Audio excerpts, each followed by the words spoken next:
Assalamualaikum warahmatullahi wabarakatuh.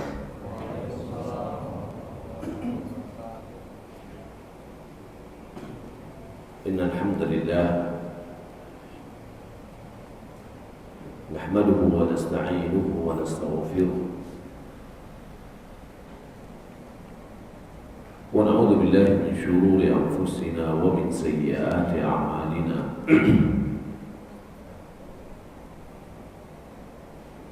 Man yahdihillahu fala mudilla lahu wa man yudlil fala hadiya lahu. Asyhadu an la ilaha illallah wahdahu la syarika lahu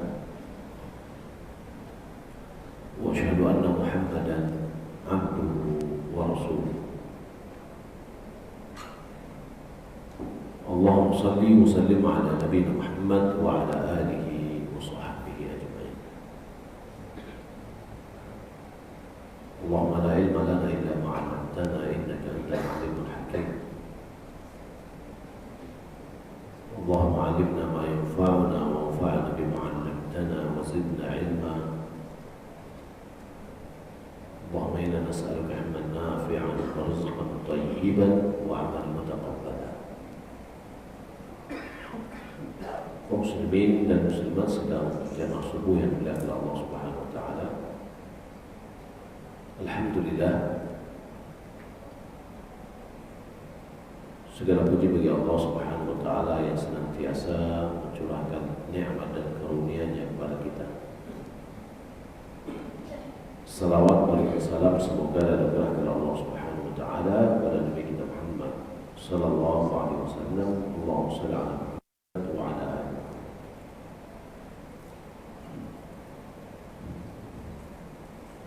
Untuk mengisi pagi atau waktu pagi kita ini, mari kita sama-sama mempelajari firman Allah Subhanahu wa taala dalam surat Al-Furqan ayat 30. A'udzu billahi minasyaitonir rajim. Wa qala ar-rasulu ya rabbi inna qaumi ittakhadhu hadzal qur'ana mahjura.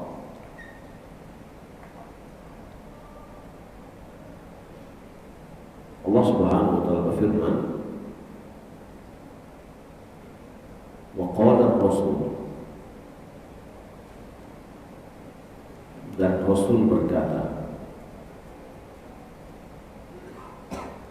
yakni Muhammad bin Abdullah, ya Rabbi, wahai Rabbku, inna qawmi, sesungguhnya kaumku,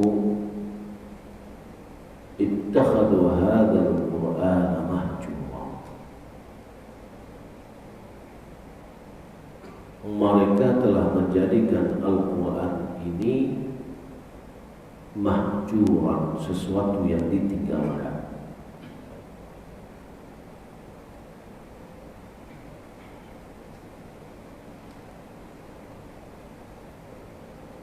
Ibnu Katsir dalam menafsirkan ayat yang mulia ini, dia mengatakannya, yaqulu ta'ala mukhbiran an rasulihi wa nabiyhi Muhammad sallallahu alaihi wasallam daiman ila yaumiddin annahu qala ya rabbi inna qaumi ittakhadhu hadzal qur'ana mahjura. Allah Subhanahu wa taala memberitahukan tentang nabinya dan rasulnya Muhammad, bahwasanya dia mengatakan, wahai Rabbku, sesungguhnya kaumku telah menjadikan Al-Quran ini sesuatu yang ditinggalkan. وَذَلِكَ أَنَّ الْمُشْرِكِينَ كَانُوا لَا يُصْغُونَ لِلْقُرْآنِ وَلَا يَسْمَعُونَهُ. Kenapa Nabi mengatakan itu? Kenapa Nabi mengatakan dan mengeluhkan kepada Allah, ya Allah, ya Rabbku, Sesungguhnya kaumku, yakni orang-orang musyrikin kaum Quraisy, menjadikan Al-Quran ini sesuatu yang telah ditinggalkan. Karena orang-orang musyrikin, yakni kaumnya Nabi Muhammad SAW dari kaum Quraisy, tidak mau mendengar Al-Quran. Yusghun, isra, itu mendengarkan dengan seksama. Dia tidak mau mendengarkan Al-Quran dengan seksama, dan tidak juga wala yasma'unahu. Mereka tidak mau mendengar aja.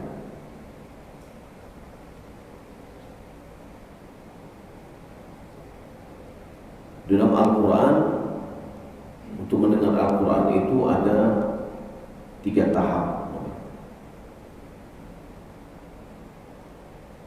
Yang pertama adalah as-sama', yang kedua adalah istima', yang ketiga adalah insat, yang keempat adalah isra. Satu sama lainnya berdekat. As-sama' mendengar, tapi tidak diiringi dengan pemahaman. Ya, kita mendengar suara, itu namanya sama. Terkadang diiringi dengan pemahaman, tahu kita apa yang kita dengar, kadang-kadang tidak. Yang kedua adalah istima'. Istima' ini adalah mendengar yang diiringi dengan pemahaman. Kalau kita namanya menyimak. Menyimak dengan mendanga berbeda. Saya danga, yuk. Tapi menyimak, yaitu mendengar yang diiringi dengan perhatian, dan ada upaya kita untuk memahami apa yang kita dengar.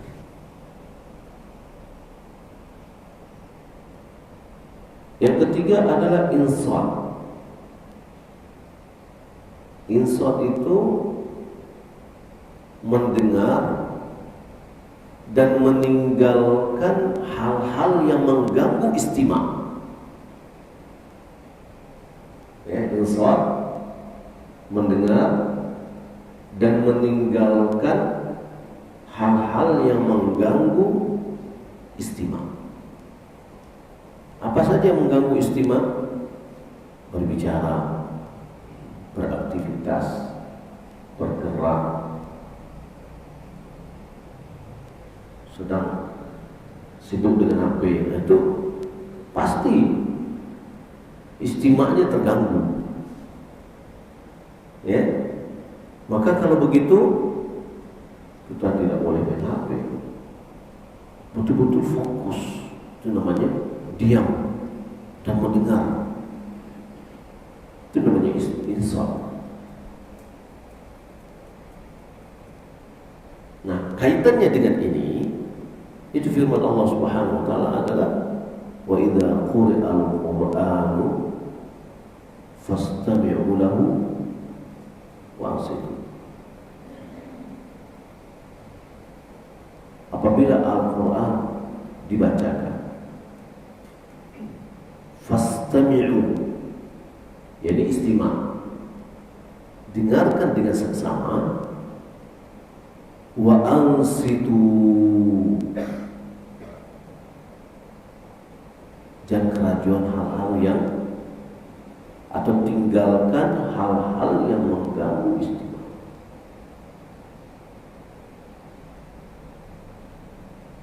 Baik. Dalam yang berkaitan dengan ini juga insat. Apa-apa saja. Ya, insat ini diantaranya adalah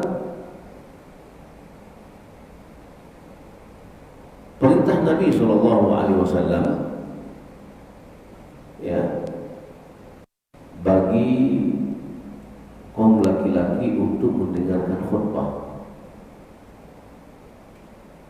itu diperintahkan kepada kita insaf. Dan bagian dari perintah untuk mendengarkan khutbah juga itu adalah ayat tadi. Wa idza quri'a al-Qur'an fastami'u lahu wa ansitu. Apabila dibacakan Al-Qur'an, dengarkan dan diam, jangan beraktivitas. Dalam hadis yang dikeluarkan oleh Imam Ahmad, Abu Dawud dan Nasa'i,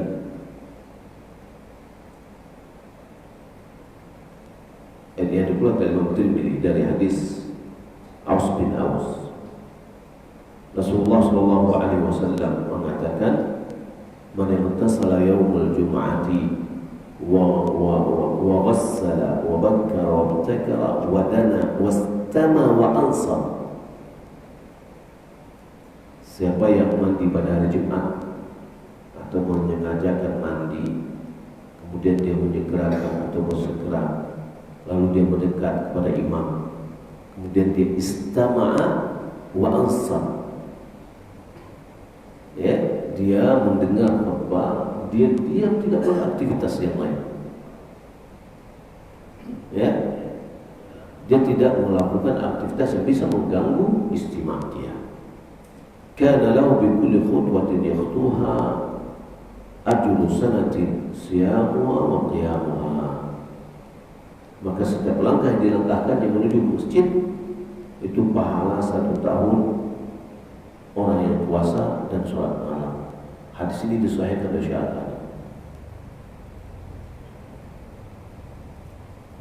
Makanya kata Nabi SAW mengingatkan kepada kita yang dikeluarkan Bukhari dan Muslim dari Abu Hurairah radhiyallahu ta'ala anhu, "Idza qulta li sahibika wal imamu yakhutub yawmal jum'ah ansit faqad laghawta."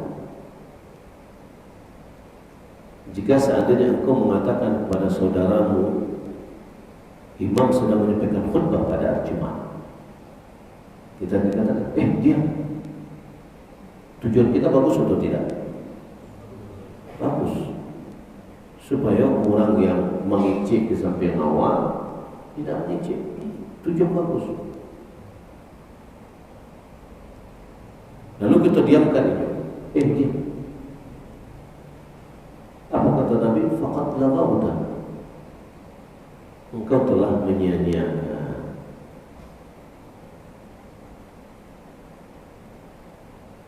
Jadi mengingatkan orang itu kita sudah sia-sia. Kenapa? Karena kita sudah terputus konsentrasi kita kepada imam menyampaikan khutbah. Tidak insaf lagi. Nah ini ya, tidak beraktivitas yang mengganggu istima' kita, itu namanya insaf.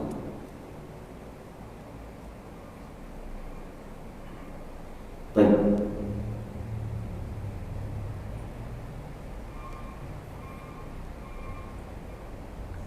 Imam Ibn Abdul Bar dia mengatakan, la khilafa baina fuqaha al-amsar fi wujub al-insat lil khutbati ala man sami'aha.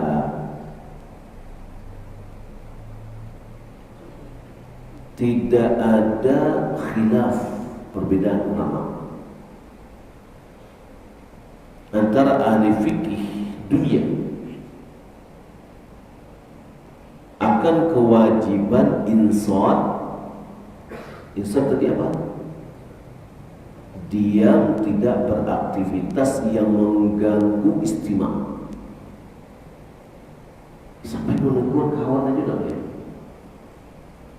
Diklaim oleh Rasulullah sebagai itu adalah sudah menyediakan, ya, khutbah. Bagaimana kalau seandainya dia main HP atau baca Al-Quran sedang baca khutbah? Berarti dia konsentrasi dalam Al-Qurannya tapi tidak mendengar ke imam. apalagi nota. Khatib sudah menyampaikan pada notanya.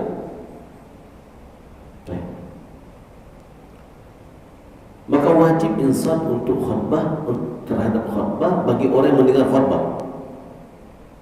Karena bagian dari wa idza quri'a al-Qur'an fastami'u lahu wa ansitu. Hanya saja dibolehkan adalah bagi orang yang sholat tahiyatul masjid. Orang yang sholat tahiyatul masjid tetap dia mengerjakan sholat tahiyatul masjid. Jangan langsung duduk. Kenapa? Ada sahabat yang langsung duduk ditegur oleh Nabi. Nabi sedang khutbah, berhenti dia dari khutbahnya, dia tegur. Sudahkah engkau sholat? Dan dia bilang belum. Ya, berdiri. Berarti ini pentingnya sholat tahiyatul masjid. Tidak dilogikakan khutbah Jumat khutbah Jumat wajib, sholat tahiyatul masjid sunat, maka tidak boleh kita mendahulukan sunat daripada wajib. Enggak bisa dipakai di sini. Kenapa? Karena ada nas. Maka ulama mengatakan la qiyasa fi muqabalatin nas, atau la qiyasa ma'ad dalil. Tidak ada qiyas kalau seandainya ada dalil. Dalam hadis riwayat Bukhari dan Muslim, man idza jaa ahadukum al-jum'ah wal imam yakhutub falyarka' rak'ataini wa tajawaz fihima.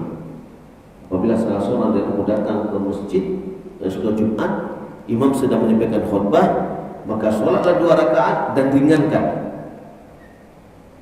Jadi tetap orang yang menyuruh kita, atau ada orang yang menyuruh kita, oh langsung aja duduk, berarti dia berhadapan dengan dalil hadis Nabi SAW. Baik.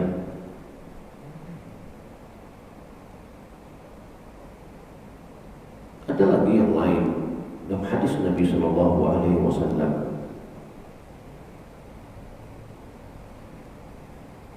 Melarang orang untuk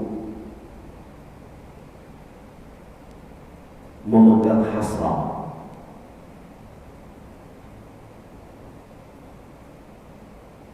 Memegang hasa itu maksudnya adalah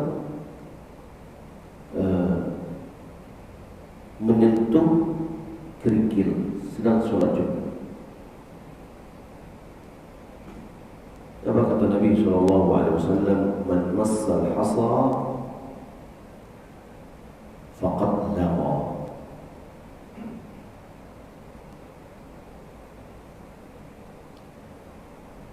Siapa yang menyentuh hasa, memegang hasa, yaitu kerikil tadi, mungkin dia bermain tasbih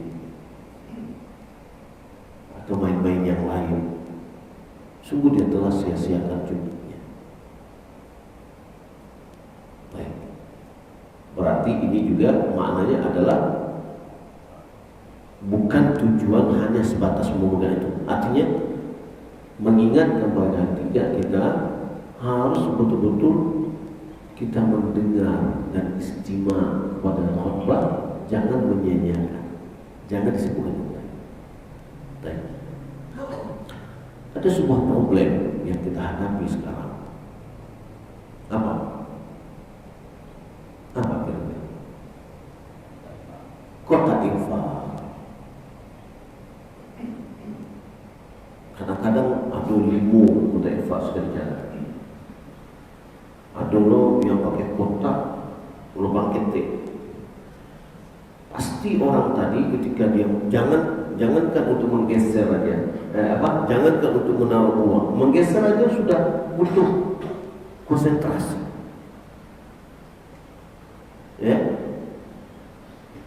tidak digeser, orang mana ini? Orang yang berinfak aja, keluarnya peti, walaupun 1.000 ada peti 1.000 nya, 2.000 lah atau 5.000, tak. Mengganggu tak? Kira-kira bagaimana jemaah kita?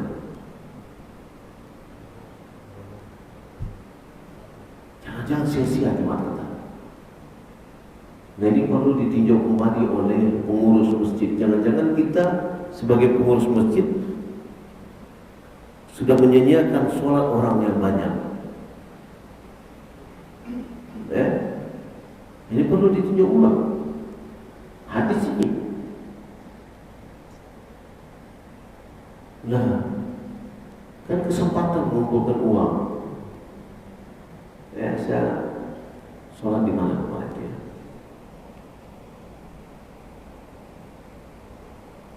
Oh, di Bengkulu. Ya, di Masjid Muslimin Bengkulu. Saya khutbah di sana, diumumkan oleh panitia, oleh pengurus, bahwasanya kita sedang khutbah tidak menjalankan infak. Bagi siapa yang sudah berniat untuk infak, silakan. Kita kotak infaknya sudah kita siapkan. Habis sholat silakan. Itu satu. Atau yang lain teorinya adalah ya, bikin kotak infak setiap saf. Setelah salam, ketika zikir bisa dijalankan. Ya, dikumpulkan aja satu kotak gitu. Nanti dibagi lah. Mau sekian persennya untuk apa? Untuk ketentuan-ketentuan tadi.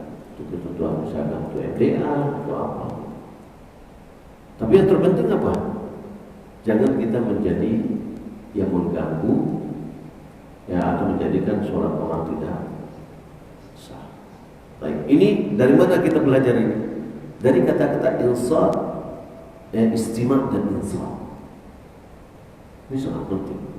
Isra itu lebih lagi. Isra itu dari kata-kata orang menyondong, maknanya menyondongkan badan. Jadi kalau ada orang mengecek dari jauh, apa? Itu condong badan nak apa tuh? Itu namanya isra. Ya, lebih lagi paling tinggi tuh. Baik. Balik kita kepada tafsir Ibnu Katsir tadi yang mengatakan tentang bahwa orang-orang musyrikin tidak mau dia mendengar Al-Quran.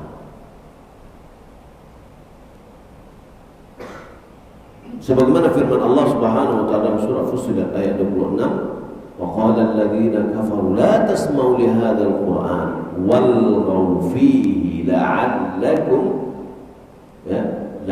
taghlibun. Berkata orang-orang kafir,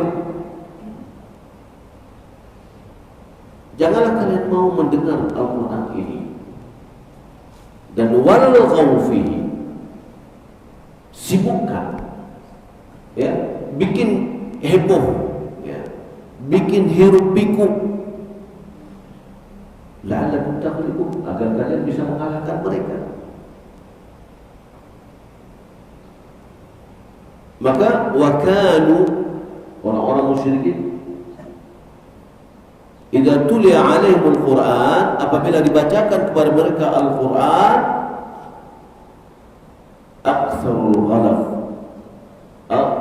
ghalab wal kalam fi ghairihi, mereka perbanyakkan suara hiruk pikuknya dan pembicaraan pada posisi, pada pembahasan lain. Jadi Al-Qur'an berbunyi, ya, iku mengicik, iku mau datang apa, iku yang iku mau dia atau iku mau.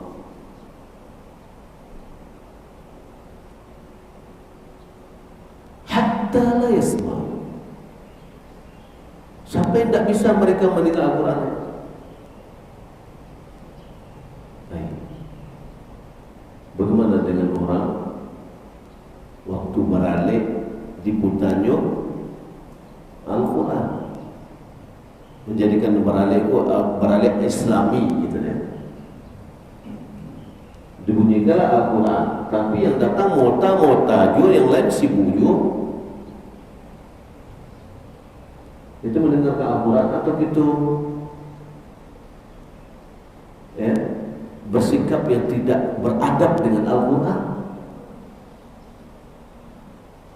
atau yang lain supaya marah untuk bersemangat untuk guru dibunyikan murattal.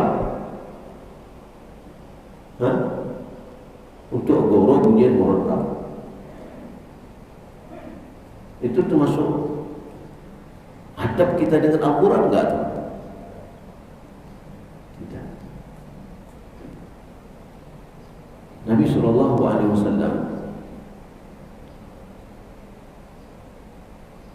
dalam sebuah hadis yang dikeluarkan oleh Abu Dawud, Imam Ahmad, Nasa'i, خرج النبي صلى الله عليه وسلم ليلة على أصحابه وهم يصلون في المسجد ويجهرون بالقراءة. Nabi pada suatu malam mendatangi sahabat-sahabatnya di masjid yang mereka sedang sholat malam nih.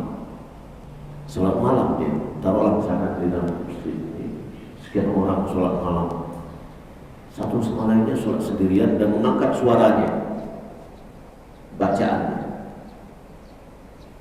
Ya. Faqal, lalu kata Nabi, kullukum yunaji rabbahu.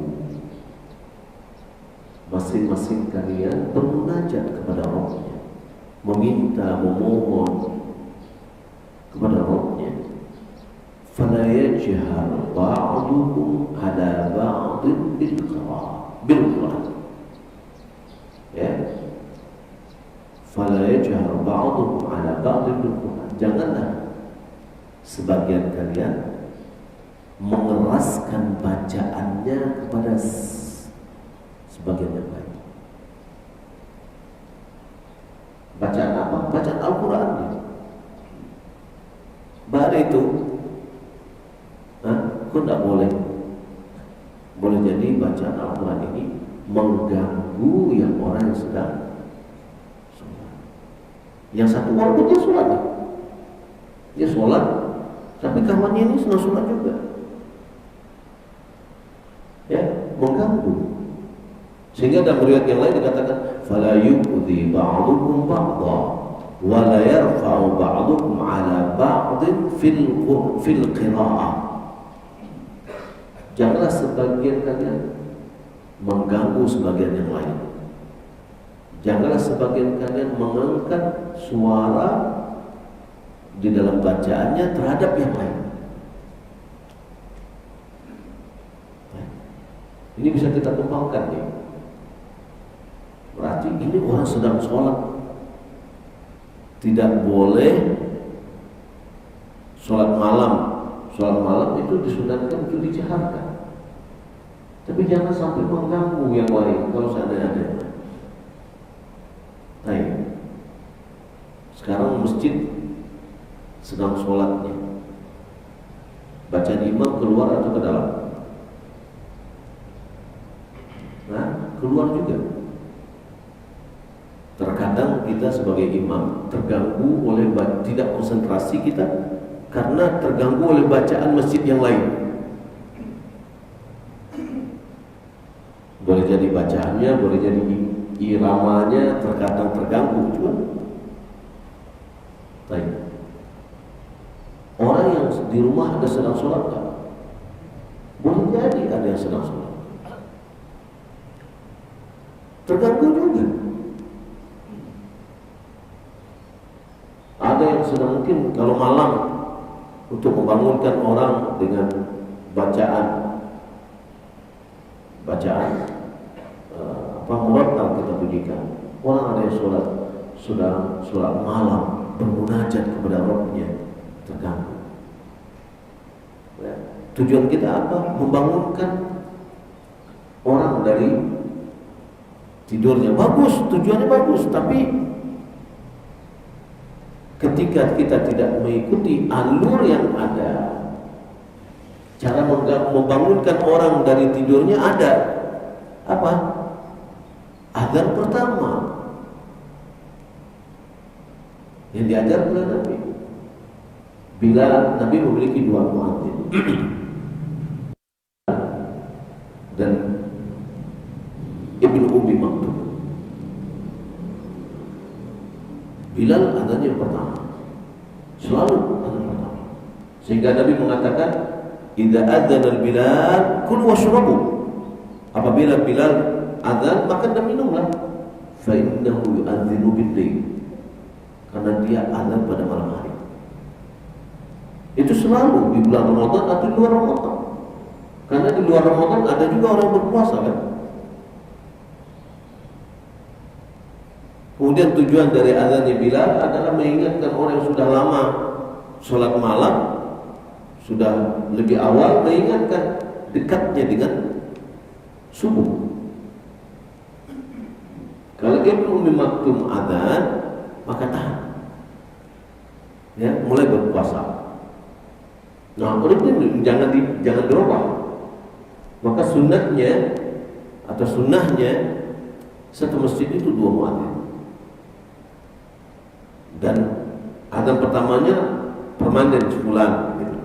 Azan keduanya sebulan. Dengan perbedaan suara kita sudah akan tahu mengatakan, oh ini azan si A ini. Oh ini baru azan pertama. Oh ini azan yang kedua, ini azan fulan. Terlepas dari di mana kita mengucapkan as-salatu khairum minan naum, terjadi perbedaan pandang ulama. Apakah azan masuk waktu atau tidak? Baik. Maka menyibukkan diri kita dari mendengar Al-Quran sehingga kita tidak bisa mendengarnya, ini adalah bentuk dari meninggalkan Al-Quran, sehingga kita tidak bisa mendengar Al-Quran. Ibnu Qayyim dia mengatakan salah satu bentuk meninggalkan atau hijran Al-Quran atau hajar Al-Quran adalah yang pertama adabus sama', tidak mendengarkan Al-Quran, yaitu hajar sama', tidak mendengarkan Al-Quran. Tadi itu fungsinya apa?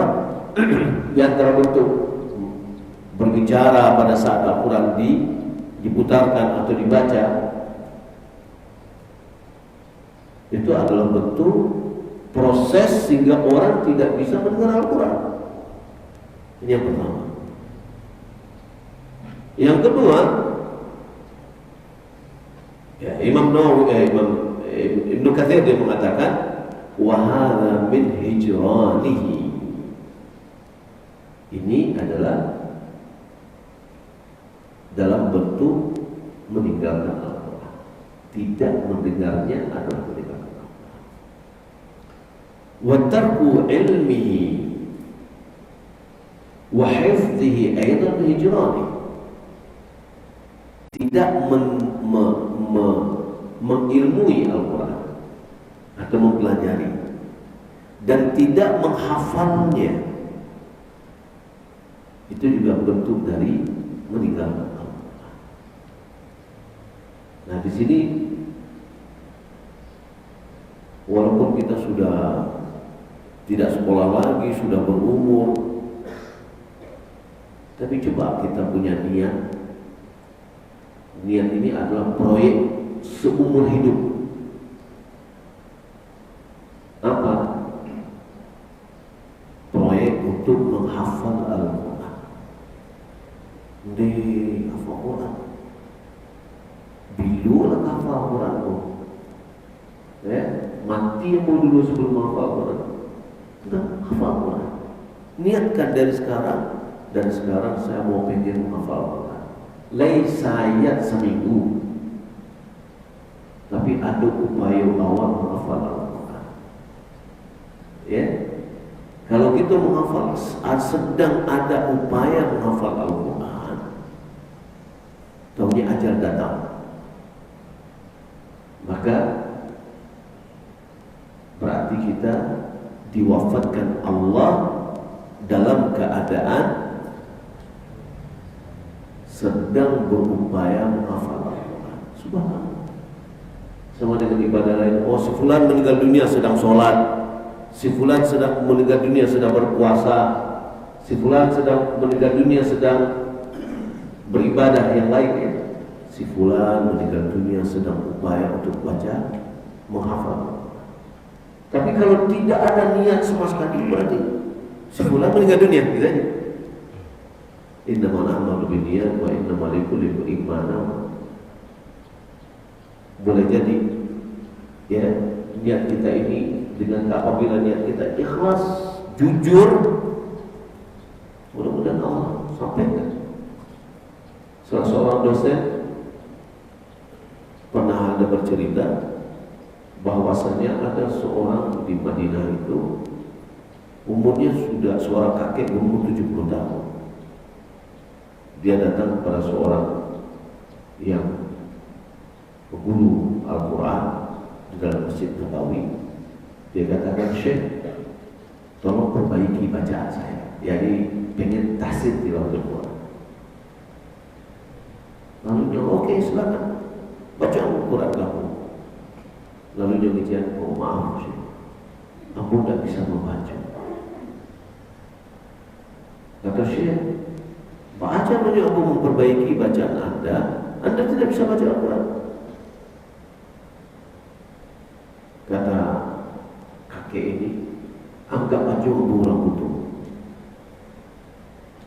Bacaan kepada aku seayat dua ayat bacaan yang benar.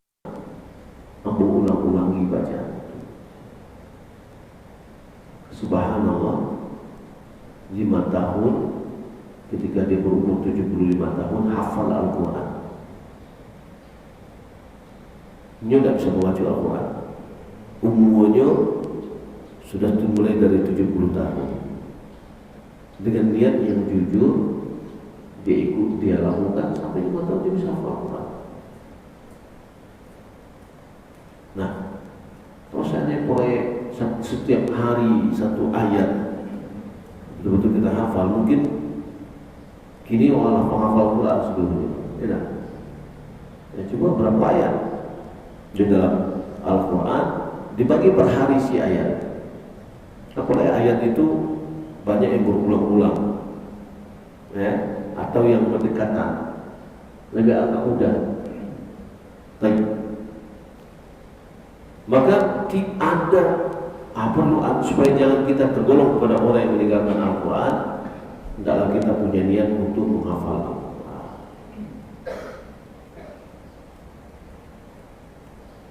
Baik.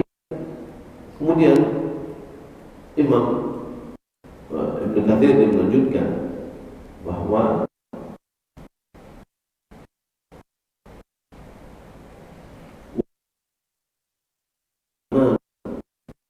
tarkul imani bihi wa tasdiqul hijrah, mengimani tidak benarkan Al-Quran bagian dari meninggalkan Al-Quran. Wa tarku tadabburihi wa tafahumi bil hijrah, tidak mentadabburinya, tidak memahaminya, bagian dari meninggalkan Al-Quran. Wa tarkul amal bihi wa imtithali awamirihi wa ijtinabi nawahihi bil hijrah, tidak menjalankan perintahnya, meninggalkan larangannya, termasuk meninggalkan Al-Quran. Nah, kemudian wal-'udulu anhu ila ghairihi min syai'in aw qawlin aw ghina aw lahwin aw ma'khudatin